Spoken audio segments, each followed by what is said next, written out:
Hey everyone, welcome back. Some topics are like accidentally stepping on a Lego, they're guaranteed to get a reaction. Yeah, I can see that. Unions are definitely one of those, right? For sure. So many strong opinions flying around. Right. But for this deep dive, we're putting on our, I don't know, our philosophical goggles. I like it. Yeah, because we're going deeper than the headlines, beyond the picket lines. Okay. We're talking about the big ideas, the core principles at the heart of this whole union debate. The underlying philosophy, yeah. Exactly. I'm in. And our guide for this thought-provoking journey, you ask? Get me with it. An article that looks at unions through the lens of something called voluntarism. Voluntarism. Yeah. Now, before your eyes glaze over, I'm intrigued, but yeah. it's actually a really cool concept once you wrap your head around it, and it all starts with this idea that you own yourself, right? Okay. Your skills, your time, your labor, all of it, it's yours. You get to choose how that's used, how you put it out there in the world. Makes sense. Like, you wouldn't want someone just waltzing into your home and making off with your, I don't know, your vintage record collection. Definitely not. Those are mine. Right. So voluntarists see it the same way with your work, your effort. Nobody gets to force you to give that up unless you freely agree to. Ah, I see where you're going with this. Right. So how does this all connect to unions? Well, in a purely voluntary system, that whole employer-employee relationship, it's viewed as this mutually beneficial exchange. Right. You offer your labor, your employer offers compensation in return. A trade, basically. Exactly. And if both sides shake hands, say, deal, then great. Everything's hunky-dory. It sounds straightforward enough. Right. But it's when that voluntary part gets, shall we say, a little muddled that things get interesting. And that's where our article comes in. You got it. And to be upfront, it's coming from a libertarian perspective. They're big on individual liberty, minimal government intervention, all that. Right. I'm familiar with that school of thought. So the article argues that unions, while often starting with this idea of voluntary association, like, hey, we workers want to band together to improve our lot sometimes, they end up blurring the lines between persuasion and, well, a bit of coercion. Okay, interesting. So how does the article back that up? It gets a little spicy, I'll admit. It even compares some union tactics to modern-day slavery. Now, Yeah. That's obviously a loaded term. Right, definitely provocative. And it's important to remember this is coming from a particular viewpoint. But it highlights how some folks see those more aggressive tactics some unions use.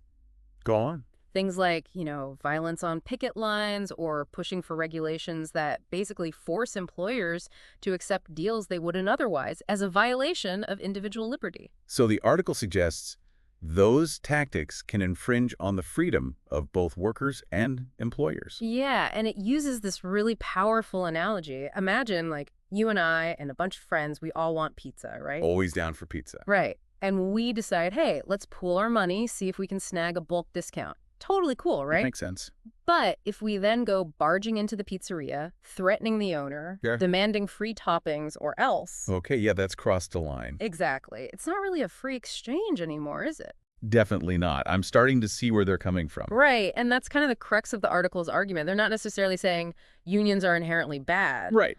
But they're raising some thought-provoking questions about where that line is, Yeah, it seems like a spectrum, almost. On one end, you've got unions negotiating for better conditions, which aligns with that idea of voluntary exchange we talked about. Right.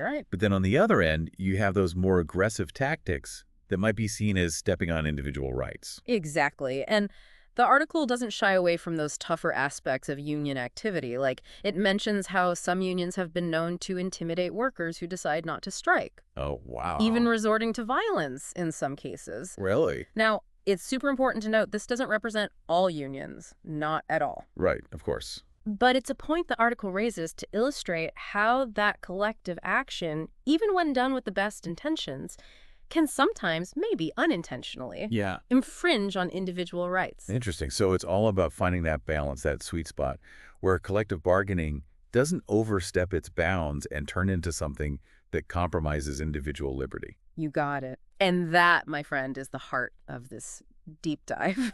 It's interesting, because sometimes you hear people say stuff like, everyone deserves a living wage, right? A living wage, end of story, shouldn't even be up for debate. Right. So where does this whole living wage idea fit in with this voluntarism thing we've been unpacking? Ah, man, you hit the nail on the head. That is the question, right? That's where the rubber meets the road. And our article really digs into this. It suggests this whole living wage concept. I mean, don't get me wrong, the intention is coming from a good place, Right. but it kind of bumps up against that core principle of voluntarism. So, like, if I believe I deserve a certain income, totally valid concern, right? Sure. But does that automatically mean someone else is obligated to provide it, even if they don't agree on that number? That's the crux of it, right? Mm. The article argues that line of thinking shifts the responsibility away from the individual. It's not about what you can earn, it's about what others should provide. And Interesting. it goes back to freedom, right? If someone's entitled to a certain wage, no matter what, does that infringe on someone else's freedom to choose what they pay, to run their business how they see fit? Okay, so hold on. Let me see if I'm following. It's like saying, hey, I need this much to get by, which again, totally legit concern. Absolutely. But then using that need to pressure someone else into covering the difference, even if it means their business takes a hit, maybe they got to let other employees go. Exactly. And that's the tightrope this article walks. On the one hand, you have people struggling to make ends meet, a very real issue. But on the other, you have this principle of voluntary exchange. Both sides gotta agree, freely, for it to be fair. So how do we square that circle? How do we ensure everyone earns a decent living while still respecting individual freedom, that right to say yes or no to a deal? The million-dollar question, right? Philosophers, economists, have been going back and forth on this forever. What's interesting, though, this article isn't saying forget about a living wage. It's more about the how we get there, not necessarily the why. So it's not about denying the problem, it's about the solution potentially causing more harm than good. Exactly. Forcing employers to pay a certain amount through government regulations, that's where they raise an eyebrow. So it's about finding alternative solutions, right? Yeah. Ones that empower workers without resorting to force or government intervention. Now you're cooking.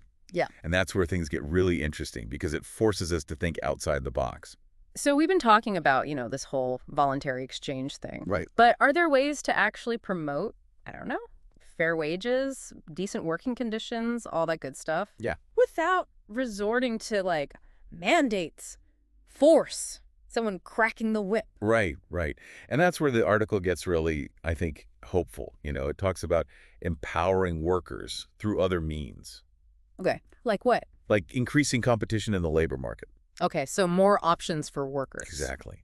Making it easier for folks to start their own businesses. Oh, interesting. And then really pushing for skills training, education, Yeah.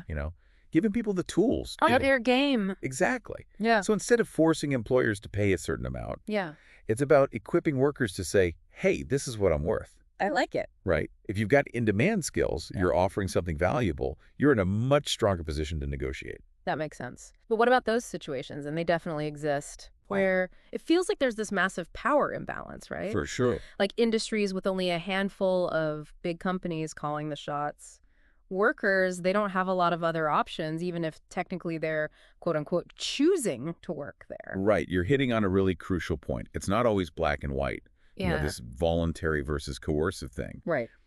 The article acknowledges that monopolies, lack of competition, that creates a situation where it's almost like your hands are tied, even if nobody's literally forcing you. It's like, yeah, I'm free to take this job that pays peanuts, but if it's the only game in town. Right. How much freedom do you really have? Exactly.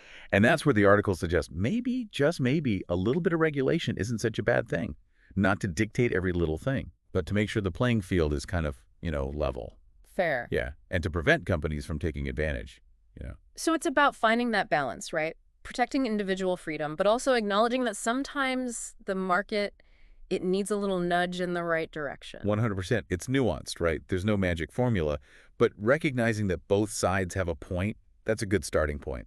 This whole deep dive, it's really got me thinking, we started with unions, this idea of voluntarism, Right. but these principles, they apply to so much more than just the workplace. Oh, absolutely. It's Yeah. like this fundamental tension, Yeah. Individual freedom versus collective action. How do we protect both? Promote the common good without stepping on individual rights. These are questions we're always grappling with. Big, juicy questions. The best kind. And that's what this is all about, right? For sure. Digging into these complex issues, getting those brain juices flowing. Exactly. And realizing there's not always an easy answer. Well said, my friend. Huh. And on that note, I think we've done our due diligence for today. To everyone listening, thank you for joining us on this deep dive. Unions, voluntarism, the big ideas shaping how we think about work, freedom, the role of government, all that good stuff. Keep those conversations going, and until next time, happy thinking.